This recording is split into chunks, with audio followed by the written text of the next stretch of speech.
Norway کے علماء کرام کی جانب سے فلسطین اور بالخصوص غزہ پر تازہ اسرائیلی صہیونی نسل کشی، بے رحمانہ تشدد اور جنگی جرائم کے پیش نظر اہم اجلاس کا انعقاد کیا گیا۔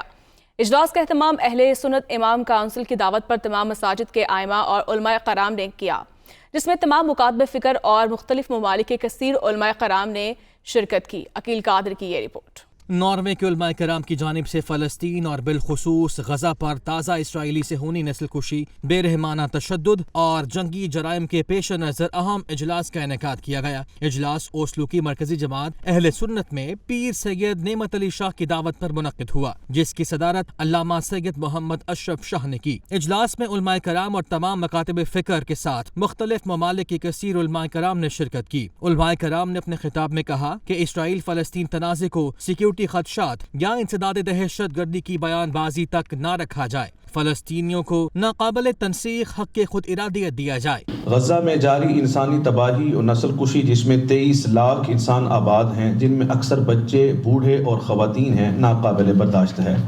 انہیں مسلسل اندھا دھند بمباری، پانی، ایندھن، بجلی کی بندش، یہاں تک کہ سکولوں، ہسپتالوں اور عبادت گاہوں کو نشانہ تک بنایا جا رہا ہے۔ اشیاء ضروریہ جیسے خوراک، ایندھن اور پانی کو مکمل طور پر منقطع کر دیا گیا ہے، جس کے نتیجے میں ایک سنگین انسانی بحران پیدا ہو گیا ہے۔ ہسپتالوں میں زخمیوں کی بنیادی دیکھ بھال کی جگہ تک بھی نہیں، اور وہ اسی حالت میں مسلسل بمباری کی زد میں ہیں۔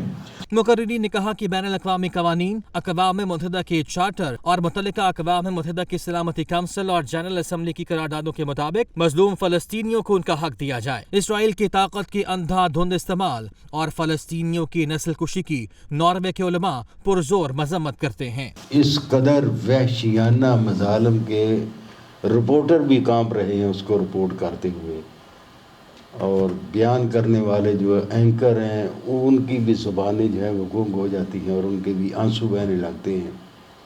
مسلم و غیر مسلم کی تمیز کے بغیر ہر شخص کو اس کے اوپر ترس یقیناً آ رہا ہے، لیکن معلوم نہیں دوسری طرف سنگ دلی کا عالم جو ہے وہ کہاں تک ہے، کہاں جا کے یہ صورتحال جو ہے اس کے اوپر انسانی حقوق کی علمبردار تنظیمیں، ہیومن رائٹس، جتنے بھی چارٹر یہ پیش کیے، اب ان کے سامنے جو کچھ ہو رہا ہے، فورسز تو فورسز ہوتی ہیں۔ آج ہمارے نگران وزیر اعظم کا ایک جملہ اس کی گفتگو میں بڑا جاندار تھا کہ پیشہ ور فوجیوں کو ایسا کرتے ہوئے کبھی نہیں دیکھا گیا کہ پیشہ ور فوجی ہوں اور نو مولود بچے جو ہیں ان کے اوپر بھی ترس نہ آئے۔ یہ بات طے کرنی چاہیے کہ مثلا مالی امداد کے لحاظ سے، سپورٹ کے لحاظ سے ہم ناروے سے کوئی کام کرنا چاہتے ہیں تو ہم سب کا مشترک کاز ہے نا جی۔ تو یہاں جو بھی جو ویلفیئر تنظیمیں ہیں، خواہ خدمت ہو، امداد ہو، رحمہ ہو یا کوئی اور ہو، ان کو پابند کیا جائے کہ وہ جس ادارے سے بھی اٹیچ ہوں، لیکن ایسے موقع پر وہ ساری اکٹھی ہوں اور پھر کوئی اکٹھا طریقہ کار طے کریں تاکہ وہاں کام ہو سکے۔ سوشل میڈیا سے آگاہ ہیں، کسی کو کچھ بتانے کی ضرورت نہیں ہے۔ مسلم امہ کیا کر رہی ہے اور حکومت والے کیا کر رہے ہیں، اس پر بھی تبصرہ کرنا وقت کو ضائع کرنا ہے۔ ہم کیا کر سکتے ہیں، بس یہ طے کیا جائے۔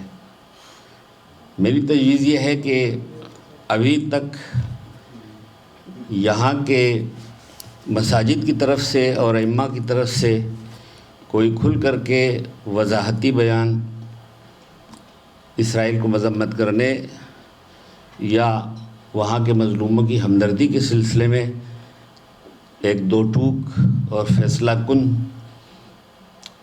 پریس کانفرنس ہونی چاہیے، اور وہ نہیں ہوئی۔ اور میرا خیال یہ ہے کہ مسلمانوں کی طرف سے پریس کانفرنس بہت ضروری ہے تاکہ ہمارے مقاصد اور جو ہم کرنا چاہتے ہیں وہ اس پریس کانفرنس کے ذریعے بتایا جائے۔ پچھلے 70-75 سال کے اندر فلسطینیوں کے ساتھ اسرائیل نے کیا کیا ہے کیونکہ ہم 7 اکتوبر کو تو یاد رکھتے ہیں لیکن پچھلے 70 سال کو ہم بھول جاتے ہیں، جن کے گھر چھینے گئے، جن کو گھروں سے دربدر کیا گیا، جن کے ماں باپ کو ان کے سامنے شہید کیا گیا، جن کی اولادوں کو، حتیٰ کہ اب حالات یہ آ چکے ہیں کہ ان کی بیٹیوں کو بھی اٹھا کے لے جاتے ہیں، ان کے خواتین کو بھی، پہلے مردوں کو اٹھاتے تھے۔ تو آپ کو ایک نیچرلی چیز ہے، آپ اس کو غصہ آئے گا آپ کو اس کے اوپر، تو یہ زیادتی ہوگی کہ یہ کہا جائے کہ 7 اکتوبر غلط ہے اور 70 سال جو ہیں اس کے اوپر جو ہے وہ نظر انداز کر دیا جائے اس کو۔ تو بحیثیت علماء کے، مساجد کے اور تنظیموں کے جو سب سے بڑا کام ہم یہ کر سکتے ہیں کہ اپنے مسلمان بچوں کو، آنے والی نسلوں کو فلسطین کی جو تاریخ ہے وہ یاد دلائی جائے۔ Og de gjør det og de vet at de på en måte trøster store makter som Amerika, som Frankrike, som Tyskland, som UK. Men de står på en del verdier, og det er at folk må ha rett til sin stat, må ha rett til frihet, og må ha rett til beskyttelse, også når det kommer til humanitære greier. Nummer 2, vi nevner, og vi er inspirert av våre kilder, som Koran og Sunna. Så vi må fordømme drap av sivile, uansett hvem de er, og hvem gjør det. Og dette gjør vi.